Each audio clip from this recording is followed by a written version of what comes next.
بسم اللہ الرحمن الرحیم۔ منہاج العربیہ کا سبق نمبر 10 ہے، اور اس سبق کے اندر ہم نے دو چیزیں سیکھنی ہیں۔ پہلی چیز تو یہ کہ یہ اسم اشارہ مبتدا ہے اور یہاں ڈائریکٹ خبر ہے۔ یہاں اسم اشارہ اور مشار الیہ سے مل کر مبتدا ہے اور پھر یہ خبر ہے۔ مبتدا کسے کہتے ہیں، خبر کسے کہتے ہیں، وہ سبق میں پیچھے آپ کو سمجھا چکا ہوں۔ یہاں صرف آپ کو توجہ یہ دلانی ہے کہ اگر ہمیں کہنا ہو یہ ایک چوہا ہے تو ہم کہیں گے ھذا فأر۔ ھذا فأر، فأر کہتے ہیں چوہے کو، ٹھیک ہے۔ ھذا فأر، یہ ایک چوہا ہے۔ لیکن اگر ہم نے یہیں پر الف لام لگا دیا ھذا الفأر، تو پھر اس کا ترجمہ ہم یہ نہیں کر سکتے یہ ایک چوہا ہے، یہ غلط ہو جائے گا، یہ غلط ہو جائے گا۔ ھذا الفأر، یہ چوہا چھوٹا ہے، بڑا ہے، لمبا ہے، موٹا ہے، کالا ہے، سفید ہے۔ اگر ہم الف لام لگا دیتے ہیں ھذا الفأر، یہ چوہا، اب یہ چوہا کیسا ہے، بات ادھوری رہ رہی ہے، تو اس ادھوری بات کو پوری کرنے کے لیے ہم صغیر لے کر آئے ہیں۔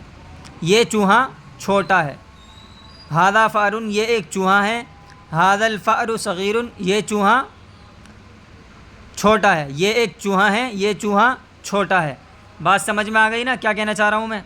اسی طرح دیکھیں ذالک قط، یہ ایک بلی ہے یا یہ ایک بلہ ہے۔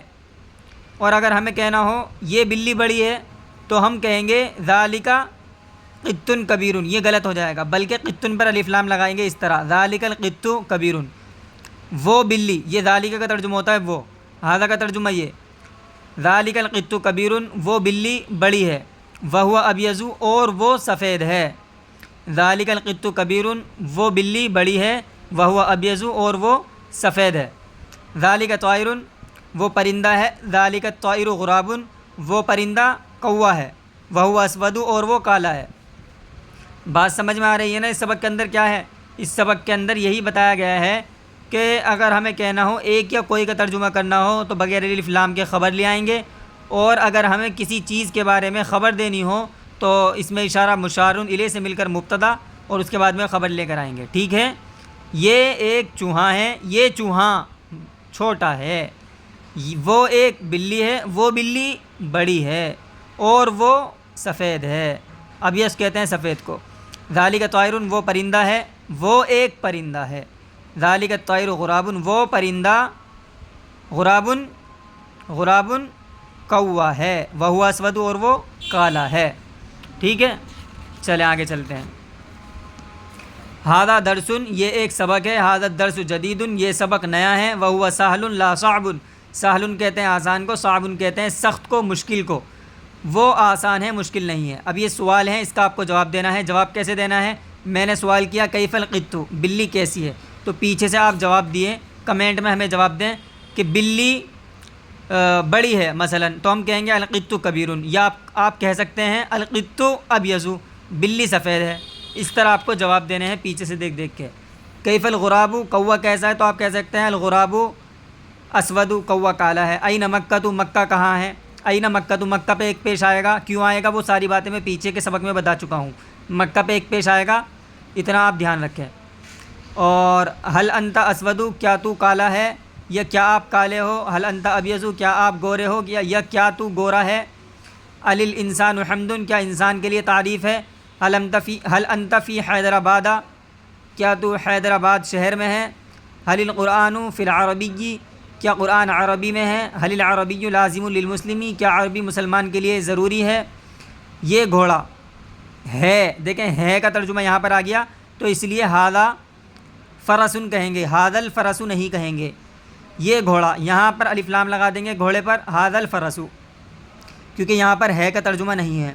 وہ بندر ہے، ذالک قرد کہیں گے، ذالک القرد نہیں کہیں گے، یہاں کہیں گے وہ بندر، ذالک القرد، وہ بندر کیسا ہے، آگے اس کی خبر دے سکتے ہیں، کالا ہے، گورا ہے، سفید ہے، لمبا ہے، کاڑا ہے، جو بھی آپ کو دینا ہو۔ یہ اونٹ ہے کا ترجمہ آ گیا تو دونوں کا ترجمہ الگ الگ کریں گے، ھذا جمل، یہ اونٹ، ھذا الجمل الف لام کے ساتھ۔ وہ کتا کالا ہے، ذالک الکلب اسود، یہ آدمی گورا ہے، ھذا الرجل ابیض لا اسود، یعنی کالا نہیں ہے۔ وہ کھیل، ذالک اللعب، وہ کھیل نیا ہے، ذالک اللعب جدید، جدید کہتے ہیں نئے کو، یہ بلّہ یعنی بلی، بلّہ ایک ہی بات ہے، یہ بلّہ دبلا ہے. ھذا القط ھزیل، وہ گدھا موٹا ہے. ذالک کیا گدھے کی عربی کیا آتی ہے؟ جی کیا آتی ہے گدھے کی عربی؟ ذالک الحمار، حمارن کہتے ہیں گدھے کو. ذالک الحمار سمین، وہ کتاب کیسی ہے؟ کیفا ذالک الکتاب، کیا وہ لڑکا لکھنے اور پڑھنے میں مشغول ہے؟ دیکھیں یہاں مشغول کا لفظ استعمال ہوا ہے، تو لکھنے میں کی عربی یہاں با لگائیں گے کیونکہ مشغول آ گیا.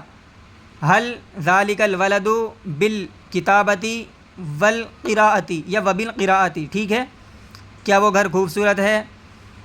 حل ذالک البیت جمیل، حل ذالک البیت جمیل، جمیل کہتے ہیں خوبصورت کو. یہ قرآن، ھذا القرآن، یہ قرآن عربی میں ہے. ھذا القرآن عربی یا فی العربی، ھذا القرآن فی العربی، عربی مسلم کے لیے ضروری ہے.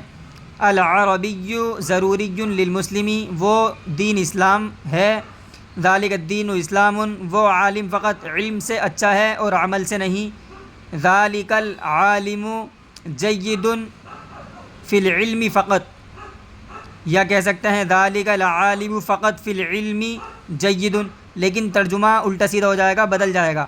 تو ہم کہیں گے وہ عالم اچھا ہے. سب سے پہلے اس کی عربی بنائیں گے ذالک العالم جید، وہ عالم اچھا ہے. کس میں اچھا ہے؟ علم میں، تو کہیں گے فی العلم. ذالک العالم جید فی العلم فقط، اور عمل میں نہیں. لا فی العمل، عزت عالم کے لیے عمل سے ہے نہ کہ علم سے. العزت للعالم من العلم لا من العمل، عزت عالم کے لیے عمل سے ہے. العزت للعالم من العمل لا من العلم. کیا یہ مسجد ہے؟ حل ھذا مسجد، کیا مسجد میں وضو کے لیے پانی ہے؟ حل الماء للوضوء، کیا دیکھیں سب سے پہلے لگائیں گے حل، کیا مسجد میں پانی ہے؟ حل الماء فی المسجد للوضوء، حل الماء، کیا پانی مسجد میں وضو کے لیے ہے؟ حل الماء،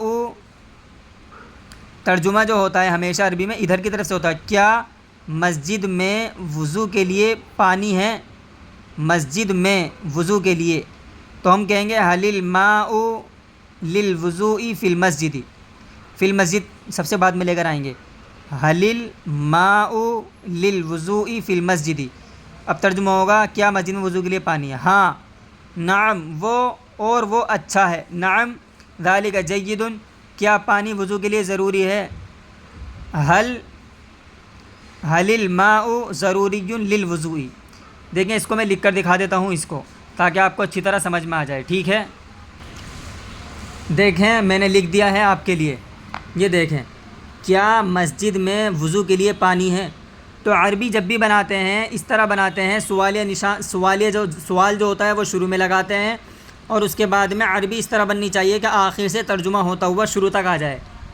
تو یہاں مسجد میں وضو کے لیے پانی ہے اس طرح، لیکن عربی میں ترجمہ کریں گے کیا مسجد میں وضو کے لیے پانی ہے، تو اسی طرح آپ کو ترجمہ کرنا ہے، ٹھیک ہے. باقی جو چیز سمجھ میں نہ آئے کمنٹ کر کے معلوم کر لیں، اور اس کی واحد جمع آپ کو کمنٹ باکس میں یا ڈسکرپشن میں مل جائے گی، ٹھیک ہے. السلام علیکم ورحمۃ اللہ وبرکاتہ.